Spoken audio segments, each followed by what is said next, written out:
For nearly 100 years, from the 1650s to the 1730s, pirates ruled the seas with something genuinely revolutionary. Not just violence, not just theft, but democracy. Real, practiced, functional democracy. This wasn't some romanticized version you'd read in a storybook. Pirates developed systems of governance that predated the American and French revolutions by decades. Most people think of pirates as lawless chaos, crews with no rules except might makes right. But the truth is far more interesting.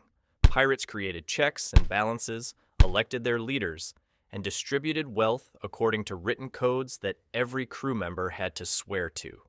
They were pioneers of democratic principle before democracy was fashionable anywhere else. The ocean, that chaotic frontier, became the unlikely birthplace of one of history's most egalitarian systems. Understanding this requires looking at who these pirates were and what made them turn from ordinary sailors into architects of an alternative society. Sailors who became pirates were often fleeing something. Naval and merchant vessels were brutal places. Captains wielded absolute power. Common sailors were beaten for minor infractions, starved on inadequate rations, and worked until they dropped. Disease was rampant. Pay was terrible when it came at all. Entire crews could be abandoned in foreign ports with nothing. The hierarchies were rigid and total, with officers living in comfort while the men below deck barely survived. These conditions created resentment that eventually boiled over. When opportunity came, when a ship could be seized, or when recruits were needed, sailors who'd suffered under that system made a deliberate choice. They would build something different. They would create an organization based not on authority imposed from above, but on agreement among equals. This impulse generated pirate democracy. It wasn't purely idealistic philosophy, though pirates believed in their ideals. It was practical necessity mixed with anger at how they'd been treated. If you ask men to risk their lives in combat, you need them invested. Fear alone isn't enough. Money helps, but sharing equally matters. Having a voice in decisions matters most of all. Pirates understood this intuitively, even if they wouldn't have used those exact words. The legal and organizational foundation of pirate democracy was the Articles of Agreement, documents that laid out exactly how the ship would operate. These weren't invented from scratch. Buccaneers in the 1600s had used similar documents called the chasse party, which determined how plunder would be divided. Pirates evolved this concept, expanding it far beyond just dividing loot. The Articles established voting rights, spelled out punishments, defined the chain of command, and most crucially, made every crew member swear to uphold them.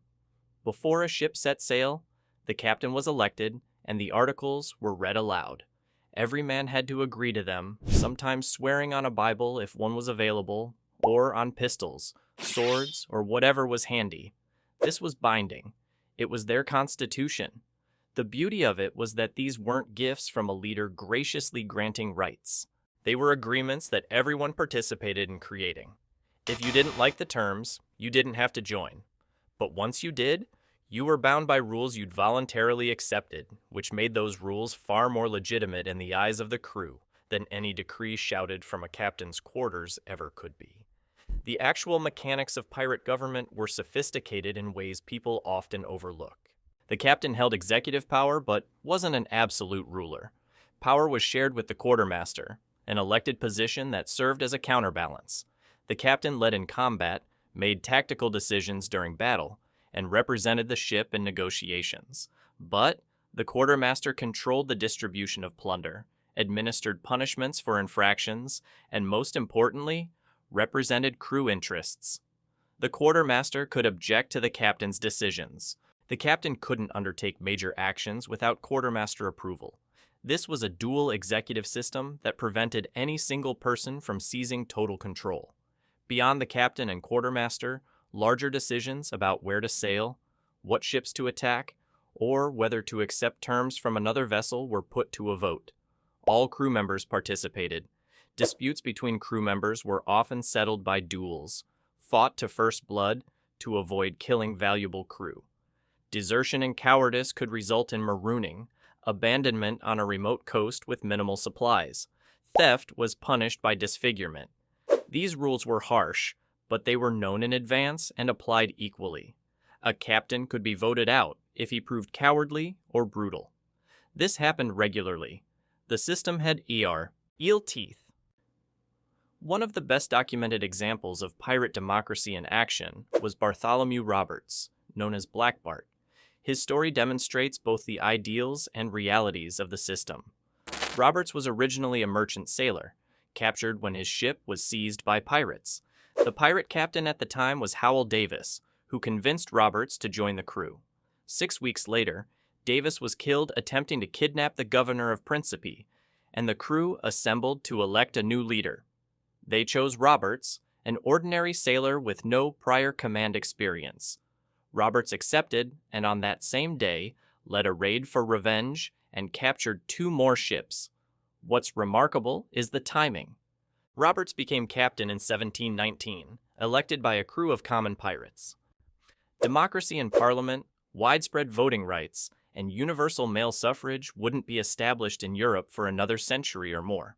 The Roberts Articles, the code his crew operated under, opened with a revolutionary line: "Every man shall have an equal vote in the affairs of moment."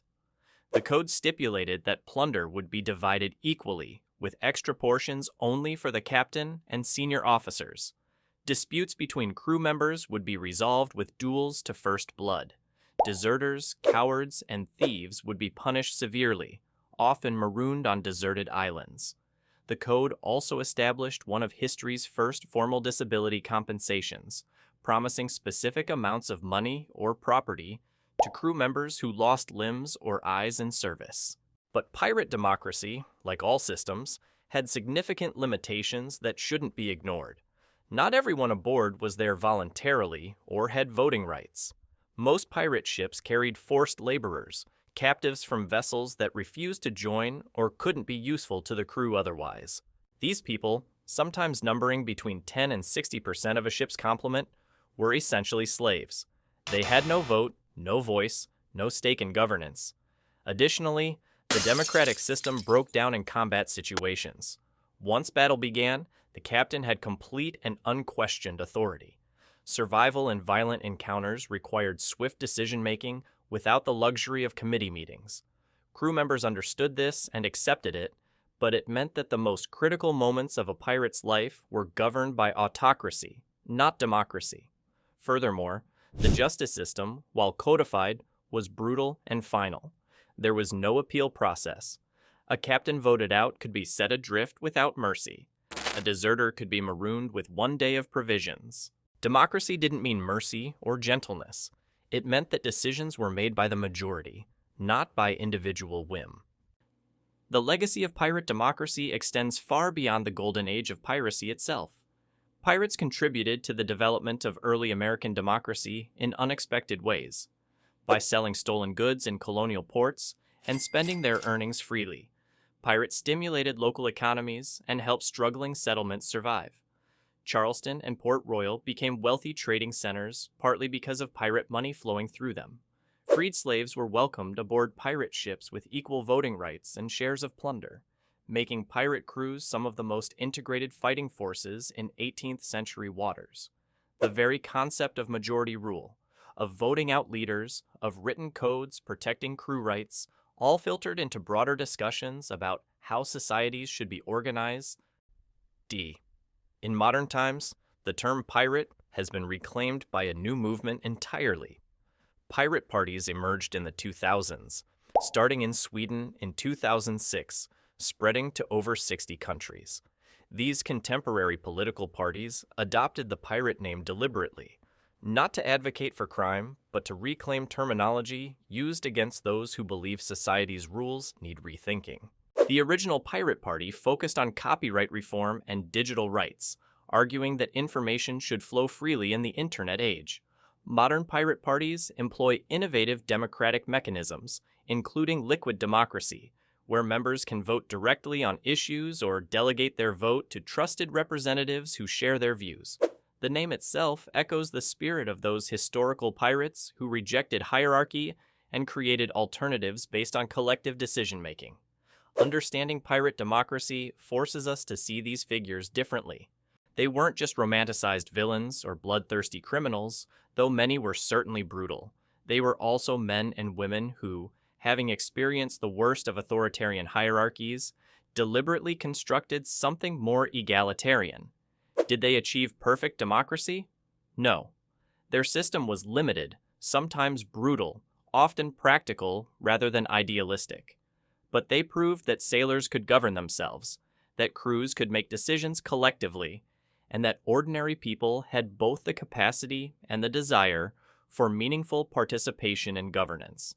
When you consider that this was happening while European monarchies still ruled absolutely and without question, it's genuinely remarkable. The pirates didn't make arguments about democracy in abstract philosophical terms. They just did it. They created systems that worked because every crew member had an incentive to maintain them. That's the real revolution. If you want to learn more about these systems and the specific codes pirates lived under, check out some of the detailed historical accounts. The actual articles survive in historical records, and they're absolutely fascinating to read. Make sure to like and subscribe for more fascinating historical deep dives, and let me know in the comments which aspect of pirate society you find most interesting. Thanks for watching, and I'll see you next time.